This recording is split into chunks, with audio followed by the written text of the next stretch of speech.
السلام علیکم، میں ہوں فیصل محمد اور آپ دیکھ رہے ہیں ہمارا YouTube channel views of Faisal Muhammad. آج کا ویلاگ بھی کچھ اہم ہے۔ موجودہ صورتحال کے اندر آپ سے میری گزارش ہوگی کہ اگر آپ نے اب تک میرے چینل کو سبسکرائب نہیں کیا تو ضرور کریں اور اپنے دوستوں سے کو شیئر کریں اور ان کو کہیں کہ میرے چینل کو سبسکرائب کریں، تاکہ اہم خبریں جو ہم انتہائی کوششوں سے اپنے ذرائع سے لاتے ہیں وہ حقیقی خبریں جو ہوتی ہیں، مجھے کہنے کی ضرورت نہیں ہے، میری خبریں میرے ویلاگس میں جو چیزیں آتی ہیں وہ الحمدللہ آپ خود گواہ ہیں کہ آہستہ آہستہ کہیں نہ کہیں جا کے ان کی صداقت خود بخود اللہ تعالیٰ کے حکم سے ثابت ہوتی رہتی ہے، تو ان سب لوگوں تک سچی اور یہ اہم تجزیہ ان لوگوں تک پہنچ سکے۔ گزشتہ 48 گھنٹوں کے دوران ایک اہم میٹنگ ایک ہوئی کسی جگہ، جس کے اندر یہ حالات موجودہ حکومت کے اور عمران خان کے جو معاملات ہیں ان پر غور و خوض کیا گیا۔ اس میٹنگ کے اندر اس نشست میں کچھ اہم لوگ شامل تھے جو کہ سارے معاملات کو دیکھ رہے ہیں، اور انہوں نے عمران خان کی جانب سے جو جلسے ہو رہے ہیں اس کے اوپر اطمینان کا اظہار کیا۔ یہ بڑی اہم بات بتا رہا ہوں۔ ان کا کہنا یہ تھا کہ جس طریقے سے عمران خان جلسے کر رہے ہیں اور روز روز لوگوں کو بلا رہے ہیں اور پرامن طریقے سے آتے ہیں، پرامن طریقے سے چلے آتے ہیں، اس سے حکومت کے اوپر کوئی دباؤ نہیں آ رہا۔ تو ان لوگوں کو ان کی جانب جو ہمیشہ میں کہتا رہا ہوں، یہ ان کے لیے بہت بڑا پیغام ہے جو خان صاحب کو کنٹینیوز یہ کہہ رہے ہیں کہ وہ جلسے کر کے پبلک کے اوپر، حکومت کے اوپر اپنا پریشر برقرار رکھیں۔ دیکھیے یہ بات کل جو ہے میں بڑی کنفرم بتا رہا ہوں، انہوں نے کہا کہ ہم پر کوئی پریشر نہیں آ رہا،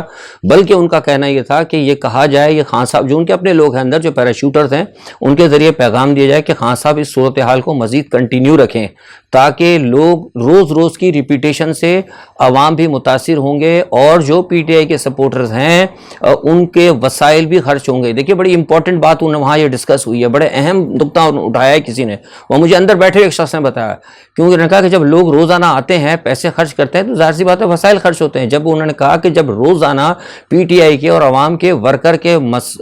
وسائل خرچ ہوں گے تو جس وقت خان صاحب کوئی امپورٹنٹ کال دیں گے، جس وقت کوئی فائنل کال دیں گے تو اس وقت پی ٹی آئی کے سپورٹرز کو اور عوام کو وسائل کی کمی کا سامنا ہو سکتا ہے۔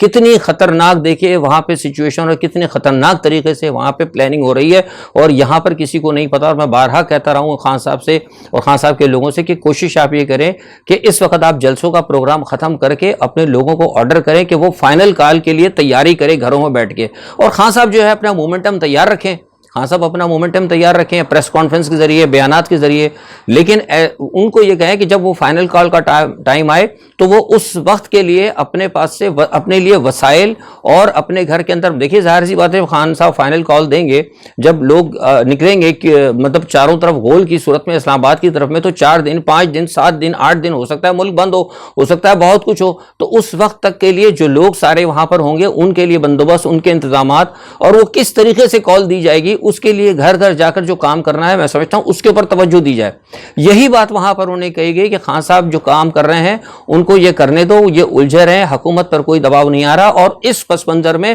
آپ اپنے کام کرتے رہیں۔ انہوں نے کیا کام کیا؟ انہوں نے کہا کہ جو آپ نے جلدی جو چیزیں جو آپ نے فروخت کرنے ہیں، اثاثے جس کا میں بتا چکا ہوں آپ کو، غالباً اس کے اندر کوئی ایل این جی پر چلنے والے بہادر شاہ پلانٹ، بلوکی پلانٹ وغیرہ، ایک دو چیز یہ تھی، ایک آدھ کو بینکس وغیرہ بھی ہیں، اور جو انٹرنیشنل طور پر بین الاقوامی سطح پہ جو وہ بھیج رہے ہیں وہ پی آئی اے کا بھی سودا کر رہے ہیں، اور شاید غالباً وہ جو ہوٹل ہے نیو یارک میں روز ویلٹ اس کا بھی سودا کر رہے ہیں، اور جو معاملات جو کر سکتے ہیں عمران خان کو دیوار سے لگانے کے لیے پس پردہ خاموشی کے ساتھ وہ کام کرتے رہے، اور عمران خان کو صرف ایک سمت پہ لگا رہنے دیں اور ہم مختلف سمتوں کے اندر ان کے خلاف کارروائیاں کریں۔ یہ انتہائی اہم بات جو ہے نا، بہت اہم ہے، اور ان تمام کارروائیوں میں پنجاب کی حکومت گرانا بھی شامل ہے۔ زرداری صاحب نے کوشش کی ہے، زرداری صاحب پھر دوبارہ متحرک ہو گئے ہیں، اور کچھ اہم جو حلقے ہیں، طاقتور حلقے جو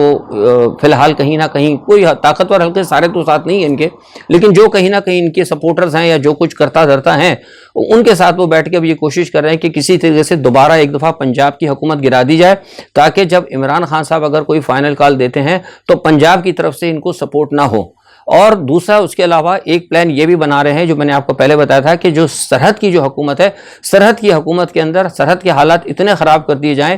تاکہ وہاں پر عمران خان کی حکومت وہاں پر وہ بھی متاثر ہو جائے۔ اس کے لیے یہ لوگ ٹی ٹی پی کے ساتھ معاملہ طے کر رہے ہیں پس پردہ۔ یہ میں آپ کو پہلے بھی کہا تھا اور پھر کہہ رہا ہوں، اور اب اس وقت صورتحال اتنی خراب ہو چکی ہے کہ یہ بات یہ بھی بتا دوں میں آپ کو کہ ٹی ٹی پی کو جس طرح پس پردہ اب مجھے نہیں پتا کہ اداروں کو یہ بات، ظاہر سی بات ہے جب مجھے پتہ لگ رہی میرے ذرائع بتا رہے ہیں تو ایسا تو نہیں ہو سکتا نا کہ اداروں کو نہ پتا ہو، اداروں کو پتا ہوگا. مجھے نہیں پتا کہ اداروں کی اس وقت کیا صورتحال ہے، لیکن اس وقت جو میں آپ سے بات کر رہا ہوں تو کل گزشتہ چند گھنٹوں قبل جو ہے یہ بھی ایک خبر مجھے میرے ذرائع نے کنفرم کی کہ تحریک طالبان پاکستان کی جو مطلب پاکستان کے ساتھ جو اداروں کے ساتھ جو بات چیت تھی کیا کہتے ہیں جنگ بندی کے لحاظ سے، وہ بھی ناکام ہو گئی ہے، اور انہوں نے کہا ہے کہ ہم پاکستان کے خلاف اپنی کارروائیاں جاری رکھیں گے. تو اب تحریک طالبان کا یہ اعلان کہ وہ پاکستان کے خلاف اپنی کارروائیاں جاری رکھیں گے، اس پس منظر میں اگر آپ خیبر پختونخوا کی حکومت کو دیکھیں اور عمران خان کے اگر معاملات کو دیکھیں تو اس سے صاف واضح بات ہو جاتی ہے کہ کسی نے کوئی ایک عنصر ایسی تھرڈ پارٹی ہے جس نے ان تمام معاملات کو، ان تمام مذاکرات کو سیبوٹاج کیا تاکہ تحریک طالبان کو کارروائی کرنے کا جواز دیا جا سکے، ان کو جواز فراہم کیا جا سکے. اور وہ کارروائی کس کے خلاف ہوگی؟ ظاہر ہے خیبر پختونخوا میں ہوگی تو وہ کے پی کے میں ہوگی، تو ظاہر سی بات ہے وہ عمران خان یا ان کی حکومت کے خلاف ہوگی. تو یہ ایک بہت بڑی سازش ہے. خان صاحب کو چاہیے کہ وہ اپنے یہ جلسے وغیرہ جو ہے اس وقت میرا آگے وہ بہتر سمجھتے ہیں، میں یہ سمجھتا ہوں کہ خان صاحب کو چاہیے کہ جلسہ بھی ختم کر کے خان صاحب جو ہے فائنل کال کے اوپر کہ جیسے یہ ساری تیاریاں کریں 5-7 دن 8 دن یا 10 دن بعد، تاکہ جیسے یہ پانی تھوڑا سا کم ہوتا ہے، سیلابی صورتحال کچھ تھوڑی سی بہتر ہوتی ہے تو خان صاحب اپنی فائنل کال دیں اور جو کرنا ہے وہ کر گزریں. کیونکہ جتنی تیزی سے جو معاملات خان صاحب کے گرد جو خراب ہو رہے ہیں نا، اس سے مجھے ہی نہیں لگتا کہ خان صاحب، اور مسلسل جو ہے وہ دیکھیے اب تو جلسہ کرتے ہوئے 4 مہینے ہو گئے، خان صاحب کو ایک بات پوری ان کو 100% پتہ لگ چکی ہے کہ سارا پاکستان، ساری قوم ان کے ساتھ کھڑی ہے. جب ایک بات آپ کو کنفرم ہو گئی ہے تو پھر اس کے بعد یہ ہے کہ آپ تیاری کریں کہ آپ کی فائنل کال جب آپ دیں گے تو اس کا طریقہ کار کیا ہوگا، لوگوں کو کیسے موبلائز کیا جائے گا، لوگوں کے معاملات کیا ہوں گے اور کس طریقے سے حکومت کے معاملات سے نپٹا جائے گا، وہ حکمت عملی طے کر کے اس کی تیاری کریں، نہ کہ آپ روزانہ جلسے کر کے اپنا ٹائم ضائع کریں. یہ میری طرف سے بھی ایک ایڈوائز ہے، اور یہ بات پہلے بھی میں نے کہی تھی لیکن ہم نے اس پہ زور اس لیے نہیں دیا. لیکن جب جیسے میں نے بتایا کہ گزشتہ 24 گھنٹے کے اندر مجھے یہ انتہائی اہم ایک ذریعے سے اطلاع ملی کہ ان کا یہ پلان ہے، تو پھر مجھے یہ احساس ہوا کہ جو بات میں سوچ رہا تھا وہ 100% کہیں نہ کہیں صحیح ہے. ایک تو یہ صورتحال ہے، ان کو دیکھنا پڑے گا. اچھا دوسرا، اب ایک تماشا انہوں نے یہ کیا کہ وہ ٹی وی کے بعد اب کہہ دیا کہ وہ ریڈیو کا جو ہے وہ بھی 15 روپے وہ بھی بجلی کے بل میں لگائے جائیں گے. ساری چیزیں حکومت لگائی جا رہی ہے. تو میرا تو ایک مشورہ یہ تھا کہ جو حکومت کے اندر جو وزیر اعظم وغیرہ جو وزراء بیٹھے ہیں حکومت، ان کے گھروں کے اندر اگر کہیں وہ جو بھی میڈیکل کا جو ہوتا ہے، کوئی کسی کی کوئی ٹریٹمنٹ ہے، کوئی ڈیلیوری کا چارجز ہے، کوئی مسئلہ ہے، سارا ان کے بچوں کے پمپرز وغیرہ کے جو پیسے نا وہ بھی میرے خیال سے 2 روپے اگر بجلی کے بل میں لگا دیں تو یہ بھی بہت اچھا ہوگا. ان بیچاروں پہ کسی قسم کا کوئی بھی نا دباؤ نہیں آنا چاہیے. دباؤ لینے کے لیے ہم ہیں نا، تو 2-3 یورو یہ بھی لگا دیں، روپے یہ بھی لگا دیں. اور آگے وہ کہہ تو چکے ہیں آپ کے وزیر اعظم صاحب کے، ہمیں چھینک لینے کے لیے بھی جو چھینک آتی ہے اس کے لیے بھی ہمیں IMF سے پوچھنا پڑے گا. یہ بڑی اچھی بات کی انہوں نے، میری تو بڑے یعنی معلومات میں اضافہ ہوا ہے. اب میں کل سے اپنے گھر میں بھی میں نے کہہ دیا سب کو کہ اب چھینک آئے تو آپ کو الحمدللہ، شکر الحمدللہ نہیں کہنا بلکہ شکر IMF کہنا ہے آپ نے، سمجھ گئے؟ کیونکہ ہمارے وزیر اعظم صاحب نے ہمیں بتا دیا ہے. تو یہ اس مطلب عجیب اس ملک کے اندر صورتحال ہو رہی ہے. اور وہ آپ نے گاڑی کا سن بھی لیا ہوگا، بینٹلے کا، وہ آپ کو میں نے بتایا تھا کل، آپ جو بتایا تھا وہ آج اخبارات میں بھی خبریں آ چکی ہیں کہ وہ بینٹلے جو ہے چوری کی تھی انہوں نے، پاکستان کو ایک تمغہ انہوں نے دلا دیا. وہ آپ کو یاد ہوگا اگر لوگ پرانی کو فلمیں میں دیکھتے ہیں، آپ کو پتہ ہے وہ ایک انگریزی فلم یا لوگ دیکھتے ہوں گے جو بکس کا جو پتہ ہے وہ تھا، کیا نام ہے اس کا، نام ہے ایڈورڈ ڈی ہوچ غالباً شاید اس کا نام ہے، اگر مجھے تلفظ ہو تو معاف کیجیے گا. اس کا ایک تخلیق تھا کردار نک ویلیوٹ. وہ بڑی قیمتی چیزیں جو ہے وہ چرایا کرتا تھا کم قیمت کے اوپر، اور پھر چرا کر لوگوں کو پہنچا دیا کرتا تھا بڑی دور تک. اس نے گاڑیاں بھی چرائیں، ہیرے کے ہار بھی چرائے، بڑا مشہور کردار تھا. تو زرداری صاحب نے سوچا کہ وہ کردار بھی ہے نا کم از کم 10% تو تھا، اب ایک نک ویلیوٹ کا بھی میں ریکارڈ توڑ دوں. تو ماشاءاللہ زرداری صاحب نے وہ ریکارڈ بھی توڑوا دیا ہے اور پاکستان کو ایک تمغہ دلا دیا کہ پاکستان پہلے تو ایک دہشت گردی کا تمغہ لگا ہوا تھا، اب وہ بھارت والے کہہ رہے ہیں کہ پاکستان بین الاقوامی چور بھی ہے، جو میں نے کل کہا تھا. تو یہ بہرحال اب ہمارے طاقتور حلقوں کو سوچنا چاہیے اور عوام کو بھی سوچنا چاہیے کہ یہ ان چوروں ان بدماشوں کو لے کر یہ کیا حکومت کرنا چاہتے ہیں. تو یہ بہرحال ایک صورتحال تھی جو میں نے آپ کو بتا دی. دوسرا یہ کہ امریکہ چین کی طرف سے جو سفارتی کوشش ہے ان کو سخت ناکام کرنے کی کوشش کر رہا ہے، اور ان کی پوری کوشش یہ ہے کہ جو بحر الکاہل کے جزائر ہیں جن کے بارے میں نے بتایا تھا ان جزائر کے بارے کے اندر یہ مجھے پتہ لگا کہ امریکہ نے ایک بڑی کل میں نے بتایا تھا پیسیفک کی وہ بلائی ایک میٹنگ، اس میں وہ کوشش کر رہا ہے کہ ان تمام جزائروں کو دھمکا دھمکو کے اپنے ساتھ ملا لے. یعنی اس وقت جو میں آپ کو کہتا رہا ہوں نا کہ جو ایک دجالی قوت کا کردار ساری دنیا کے اندر ورسٹ حالات جو پیدا کر رہا ہے وہ صرف امریکہ ہی ہے. تو آپ ظاہر دیکھ لیں کہ اگر اس کا مطلب ہے کہ اگر عمران خان امریکہ کے خلاف کھڑا ہوا، بہت سارے لوگ کہتے ہیں کہ بھائی لابنگ وابنگ نہیں ہے، لابنگ ہونا ایک علیحدہ چیز ہے. لابنگ فرم کا مقصد جو ہوتا ہے، کیونکہ میں بھی خود ایک بہت چھوٹا سا معمولی ایک لابیسٹ ہوں، مجھے پتا ہے لابنگ کا مطلب یہ ہوتا ہے کہ آپ کسی کے نقطۂ نظر کو کسی ملک تک پہنچائیں. کسی اپنے نقطۂ نظر کو کسی ملک تک پہنچانا اس ملک کی حمایت نہیں ہوتی، بلکہ اپنے نقطۂ نظر سے ان کو آگاہی ہوتی ہے. تو بہت سے لوگ جوہلا جو ہے نا، میں دیکھا بڑے بڑے پاکستان ٹیلی ویژن کے اندر اور ٹی وی کے اندر بڑے بڑے لوگ کہتے ہیں جی عمران خان ایک طرف تو لابنگ کر رہا ہے. وہ لابنگ کا مقصد یہ نہیں کہ ان سے مدد لے رہے ہیں، لابنگ کے لیے تو پیسے خرچ کرنا پڑتے ہیں اپنے، ان کو بتانا ہم اصل میں اپنے جو کام ہے عمران خان جو کام کر رہے ہیں اس پہ ان کے وہاں کے لوگوں کو بتانا چاہ رہے ہیں کہ ہم یہ ہیں، اور تو ہمارے خلاف آپ جو کام کر رہے ہیں، جو ہمارے خلاف آپ کا جو پرسپشن ہے وہ غلط ہے.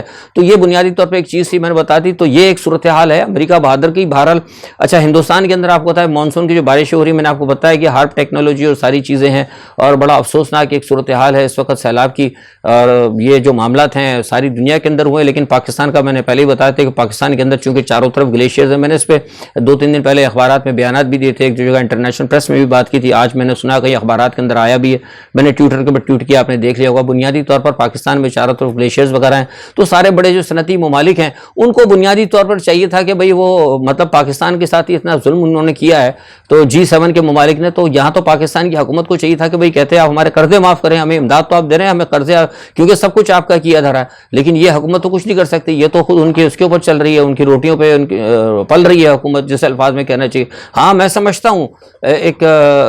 سارے جو اپنے بحیثیت ایک تجزیہ نگار اور ایک بین السفارتی معاملات کو سمجھنے والے ایک شخصیت کی حیثیت سے میں سمجھتا ہوں کہ یہاں پر اگر کوئی پاکستان کے ساتھ کوئی طاقتور اگر کوئی لیڈر ہوتا تو وہ اس وقت حکومت سے اڑ کر بات کرتا عالمی طاقتوں سے، جناب یہ سب کچھ آپ کیا دھرا ہے. یہ جو G7 کنٹریز ہیں، سارے سائنسدان دنیا کے چیختے رہے ہیں کہ آپ یہ ملک تباہیاں ہونے والی ہیں ساری دنیا کے اندر، اوزون تباہ ہو رہا ہے، فضائی آلودگی پھیل رہی ہے، درجہ حرارت بڑھ رہا ہے، تو آپ اس کے ذمہ دار ہیں. تو آپ کم از کم آپ نے ہمیں مصیبتوں میں ڈالا ہے، اتنا بڑا ہمارے ساتھ ہیومن ڈیزاسٹر ہوا، آپ ہمارے قرضے معاف کریں. تو یہ کام اگر عمران خان جیسا کوئی لیڈر ہوتا تو ضرور کرتا، اور عمران خان جب یہ آواز اٹھاتا تو 100% چین اور روس بھی ان کے ساتھ کھڑا ہوتا ہے. لیکن بدقسمتی سے ہمارے حکمران ایسے ہیں، وہ امپورٹڈ گورنمنٹ ہے، وہ تو ان کے لے پالک ہیں، تو ان سے تو اس قسم کی کوئی توقع رکھنا بیکار ہوگی. اچھا دوسرا یہ کہ یہ بارش جو بتا رہا تھا، بارش ہندوستان کی ریاست بہار کے اندر جناب مونسون کی بارشوں کے اندر بجلی گری ہے، اور بڑا افسوسناک واقعہ، وہاں پہ 23 افراد جو ہے نا وہ آسمانی بجلی سے گرنے سے متاثر ہوئے. تو بہرحال یہ دیکھیے صورتحال تھی. اور آج آپ کو پتا ہے وہ کچھ معاملات بھی چل رہے ہیں، کچھ آج کل لوگوں کا، آج میں نے سنا تھا لوگ کہتے ہیں کہ فیض صاحب آپ مطلب ذرا کچھ بات کریں. وہ پمر کا جو ہے کراچی کے اندر جو پکڑا ہوا ہے انہوں نے، جس نے کہ الطاف حسین کے حوالے سے درخواست دی تھی، اس کے حوالے سے میں آپ کو بتا دوں کہ بہرحال جو کچھ انہوں نے کیا غلط کیا ہے. لیکن یہ میں آپ کو خبر دے رہا ہوں کہ پمر کے حوالے سے معاملات جو ہیں وہ ہو چکے ہیں پس پردہ، ہو سکتا ہے 1-2 دن کے اندر اس کو چھوڑ دیا جائے گا. اور ابھی ہائی کورٹ نے کہا ہے جو جہاں الطاف حسین کے حوالے سے جو بات ہوئی تھی اس کے حوالے سے مزید انہوں نے کچھ چیزیں مانگی ہیں، تو ہو سکتا ہے اس معاملے کو آگے 1-2 دن میں دیکھا ہے. لیکن بہرحال کہ وہ پمر صاحب جو ہیں وہ انشاءاللہ 1-2 دن کے اندر وہ رہا ہو جائیں گے. آج کے لیے اتنا ہی. کل انشاءاللہ جو کوئی بھی صورتحال ہوتی ہے اپنا تجزیہ لے کے حاضر ہوں گا. اپنا بہت خیال رکھیے گا. اللہ حافظ.